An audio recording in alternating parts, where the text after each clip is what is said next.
రాజేంద్రనగర్ నియోజకవర్గంలోని Manikonda, Narsingi మున్సిపాలిటీలలో Chevella BJP parliament అభ్యర్థి కొండా విశ్వేశ్వరరెడ్డి భారీ రోడ్ షో నిర్వహించారు. ఈ కార్యక్రమంలో పార్టీ నాయకులు, కార్యకర్తలు పెద్ద ఎత్తున పాల్గొన్నారు. రోడ్ షోలో భాగంగా ఆయన మాట్లాడుతూ మళ్లీ మోడీ రాజ్యం రావాలంటూ మోడీ హయాంలో దేశం ఎంత గొప్పగా తీర్చిదిద్దాడో, ఎంత అభివృద్ధి పదంలో తీసుకువెళ్తున్నారో చూసి ఓటు వేయండి కోరారు. ఈ రానున్న ఎన్నికల్లో నన్ను తప్పకుండా గెలిపిస్తారని, మళ్లీ రెండోసారి భారీ మెజార్టీతో ఎంపీ సీటు గెలుస్తున్నామని ధీమా వ్యక్తం చేస్తూ కమలం పువ్వు గుర్తుకు ఓటు వేసి గెలిపించాలని విజ్ఞప్తి చేశారు.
రెడీ రెడీ అన్న అన్నీ వచ్చి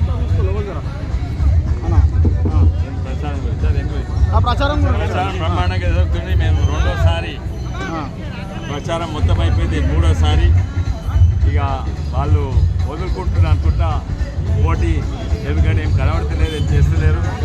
మరి ఈరోజు ఎన్నికలు ఆల్రెడీ మళ్ళీ పోస్టల్ బ్యాలెట్స్ అప్పుడే సంబరాలు మొదలైనవి. ఉద్యోగులందరూ 80%, 90% వేసారు, నాకు మిఠాయి తిప్పించారు. అయితే నిజంగానే ఈ రోజు సంది మరలేంది ఊపు వచ్చింది. మోడీ గారు ఏమైతే యావత్ భారతదేశం ఇక్కడ కూడా తెలంగాణ కూడా మొత్తం గ్రామీణ ప్రాంతం నుంచి ఇక్కడ వరకు వేవ్ వచ్చింది, మోడీ వేవ్.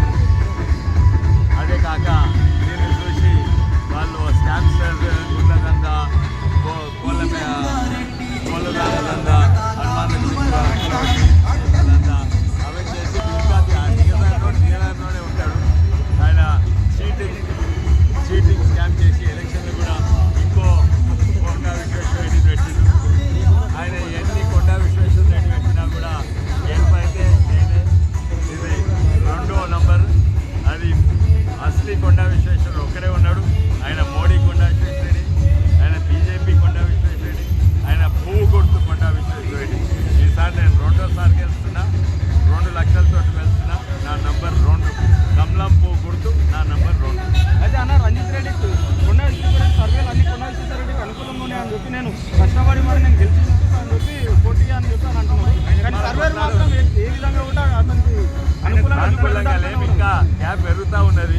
అందుకే దిగజారిపోయే మాటలు, ఏదేదో చీప్ చిల్లర, ఆయన సంస్కారం చూపెడుతుండు.